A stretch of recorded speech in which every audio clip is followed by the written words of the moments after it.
Block 1. Monet. Impressionism. Revolution. Imagine yourself in Paris, the beating heart of the art world in the mid-19th century. This wasn't the Paris of rebellious bohemians and avant-garde manifestos we often envision. No, this was a city where art was governed by an iron fist, where tradition wasn't just respected, it was dogma. The École des Beaux-Arts dictated what constituted good art, and its high priests, the salon jury, held absolute power. To succeed, an artist had to conform. Grand historical narratives, mythological scenes, impeccably rendered portraits, or idealized landscapes, all executed with a polished academic finish that left no trace of the artist's hand. The salon was the undisputed gateway to fame and fortune, and its rejection could spell artistic oblivion. Into this rigid, almost suffocating environment stepped a young man named Claude Monet. Born in 1840, Monet wasn't interested in painting gods and heroes. He was captivated by the world around him, the shifting light on a bustling street, the atmospheric haze over a harbor, the fleeting beauty of a passing cloud. From his early days as a caricaturist in Le Havre, he showed a keen eye for observation, but it was his encounter with Eugène Boudin, who taught him to paint outdoors, en plein air, that truly ignited his revolutionary spirit. This seemingly simple act, leaving the studio to paint directly from nature, was, in itself, an act of rebellion. It meant rejecting the carefully constructed, idealized compositions of the Academy in favor of immediate, subjective experience.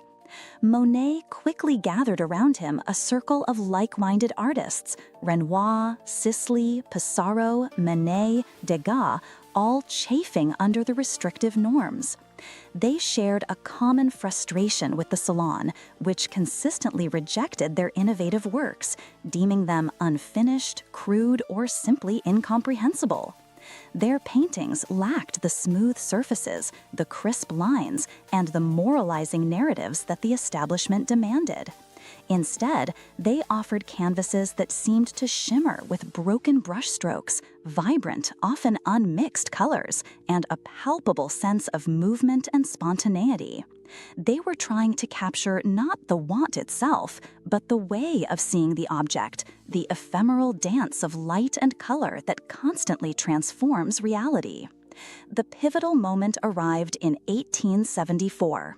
Frustrated by repeated rejections, Monet and his cohort organized their own independent exhibition, held in the studio of photographer Nadar. Among the 30 works Monet displayed was a painting of the port of Le Havre at sunrise, a hazy, indistinct scene dominated by oranges, blues, and grays. He titled it Impression Soleil Levant, Impression Sunrise. A critic, Louis Leroy, seized upon the title, intending to mock it. Impression, he scoffed, wallpaper in its embryonic state is more finished than that. Leroy's scathing review, published in the newspaper Le Charivari, inadvertently gave the movement its name, Impressionism. The reaction was immediate and overwhelmingly negative. Critics and the public alike were outraged. They called the paintings sloppy, amateurish, an insult to art. They couldn't understand why artists would paint something that looked so unfinished, so fleeting, so impressionistic. They were accustomed to art that told a clear story, that celebrated beauty in a conventional sense. Monet and his friends, however, were daring to suggest that the time was the subject, that the fleeting moment, the play of light on a surface, was as worthy of artistic exploration as any classical epic. This wasn't just a new style, it was a radical shift in artistic philosophy. They were asserting the primacy of subjective experience over objective reality, challenging centuries of artistic tradition. Monet, however, was undeterred. The ridicule only fueled his conviction. He believed that art should reflect the modern world, its dynamism, its immediacy. He saw beauty in the ordinary, in the everyday landscape, in the changing light of the sky.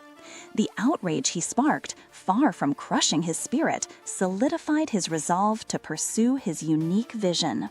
He continued to paint outdoors, to experiment with color and brushwork, to push the boundaries of what art could be. The seeds of a revolution had been sown, not in grand declarations, but in the shimmering, defiant brushstrokes of a painting titled Impression Sunrise. From this initial scandal, a movement emerged that would shatter the rigid conventions of the past and pave the way for all of modern art, forever changing how we perceive not just paintings, but the very world around us. Monet, the ridiculed outsider, was about to become the father of a new era. Block 2. Light color technique. Having established himself as a rebel, Monet embarked on a lifelong quest that would redefine painting itself, the relentless pursuit of light. He wasn't simply painting scenes, he was dissecting them, analyzing how light interacted with surfaces, how colors shifted with the time of day, how atmosphere transformed perception. His groundbreaking techniques weren't just stylistic choices, they were tools in a scientific exploration of the visible world. At the heart of Monet's method was his unwavering commitment to painting en plein air, outdoors, directly from nature. This wasn't merely a preference, it was a necessity for capturing the immediacy of light. Studios, with their controlled lighting, couldn't replicate the ever-changing conditions of the natural world. So Monet would set up his easel by riversides, in fields, on cliffsides, sometimes even in a custom-built floating studio on the Seine.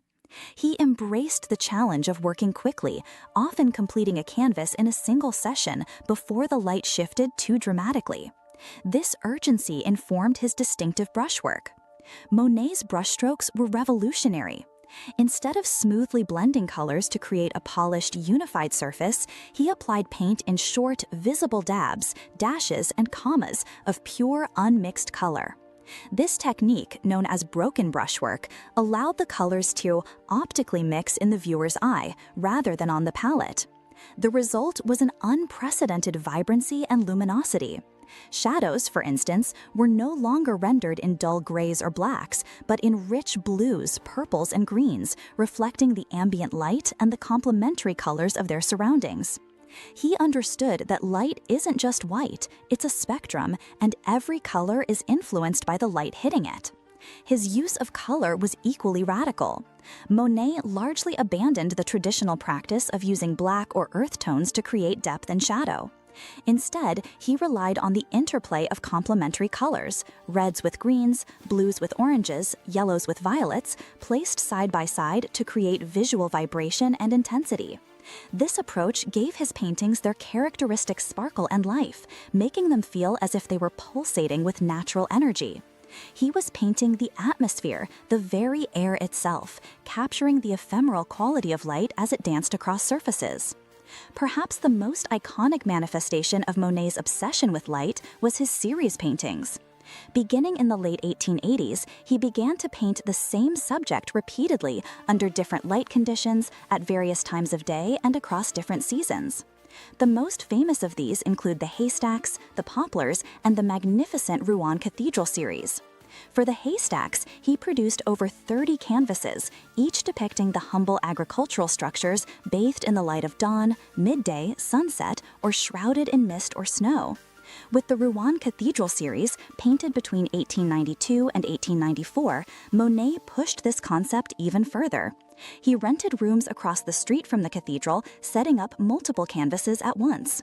As the light changed, he would move from one canvas to another, working feverishly to capture the precise atmospheric effect of that specific moment. He painted the ancient Gothic facade in stark morning light, in the hazy glow of afternoon, in the fiery blaze of sunset, and in the cool, muted tones of an overcast day. He wasn't depicting the building as a static architectural monument. He was depicting the light that fell upon it, the way its stone surface absorbed and reflected the transient hues of the sky. This was more than just artistic experimentation, it was a profound scientific inquiry into perception. Monet was documenting the fluidity of reality, demonstrating that what we see is not absolute, but constantly altered by external conditions and our own subjective experience. He showed that an object's color isn't inherent, it's a reflection of the light that illuminates it. His serial paintings were a radical departure from traditional landscape art, transforming it from mere representation into a meditative study of time, light, and the very act of seeing. Through his broken brushstrokes, his pure colors, and his relentless pursuit of the fleeting moment, Monet didn't just paint landscapes. He painted the air, the light, the essence of perception itself, forever altering the course of art and our understanding of visual reality. Block 3. Legacy Modern Art. Monet's relentless pursuit of light continued throughout his long and prolific career, culminating in a monumental series that would push the boundaries of Impressionism and profoundly influence the trajectory of modern art, his Water Lilies. These immersive works, created in the tranquil sanctuary of his garden at Giverny, represent not just the pinnacle of his achievement, but also a poignant reflection of his later life. Giverny, a picturesque village northwest of Paris, became Monet's personal Eden from 1883 until his death in 1926. Here, he meticulously designed and cultivated his famous water garden, complete with a Japanese bridge, weeping willows, and, of course, the vibrant water lilies that would consume his artistic focus for the last 3 decades of his life. The garden was both his studio and his muse, a controlled environment where he could endlessly observe and paint the interplay of light, water, and flora. As Monet aged, he faced increasing personal struggles and physical challenges. He lost his beloved second wife, Alice, in 1911, and his eldest son, Jean, in 1914. Around the same time, his eyesight began to fail dramatically, affected by cataracts. The world and his canvases became increasingly blurred and tinged with yellow. Yet, rather than deterring him, these challenges seemed to deepen his artistic vision. His later Water Lilies paintings, particularly those created after 1914, became less about precise representation and more about pure sensation. The horizon line vanished, the sense of depth flattened, and the surface of the pond filled the entire canvas, immersing the viewer in a swirling vortex of color and light. These late works, some of them vast murals intended for public display, transcended the initial tenets of Impressionism. While still rooted in observation, they moved towards an almost abstract expression of emotion and optical experience. The forms of the lilies and the reflections of the sky became fluid, almost formless, dissolving into vibrant patches of color and light. Monet, in his old age, was inadvertently laying the groundwork for movements like abstract expressionism, where the emotional impact of color and gesture took precedence over narrative or realistic depiction. He was exploring the very limits of perception, pushing painting to the brink of pure abstraction, long before the term even existed. Monet's profound influence on subsequent generations of artists cannot be overstated. He didn't just introduce a new way of painting, he introduced a new way of. His emphasis on the subjective experience of light and color, his daring brushwork, and his dedication to capturing the ephemeral changed the fundamental understanding of what art could be. He liberated color from its descriptive role, allowing it to convey emotion and atmosphere independently. He showed that the subject of a painting could be as simple as a haystack or a pond, elevating the ordinary to the extraordinary through the lens of light. His legacy echoes through countless movements that followed. Post-Impressionists like Cézanne and Van Gogh built upon his innovations, pushing color and form in new directions. Modernists revered his breaking from academic tradition. Even contemporary artists, grappling with perception and reality in a digital age, find inspiration in his timeless exploration of how we see and interpret the world. The immersive experience of his water lilies, particularly the grand panoramas at the Orangerie Museum in Paris, continue to captivate and challenge viewers, inviting them to lose themselves in pure color and light, just as Monet himself did. Claude Monet, the rebel who was once ridiculed for his impressions, ultimately became a titan of art history. He didn't just paint what he saw, he painted how he felt, how the light made him feel. He transformed art from a window onto a fixed reality into a mirror reflecting the ever-changing flux of existence. His life's work is a testament to the power of observation, the courage of conviction, and the enduring magic of light. His vision continues to resonate, reminding us to look closer, to truly see the fleeting beauty in the world around us, and to understand that art is not just about depicting reality, but about creating an experience of it.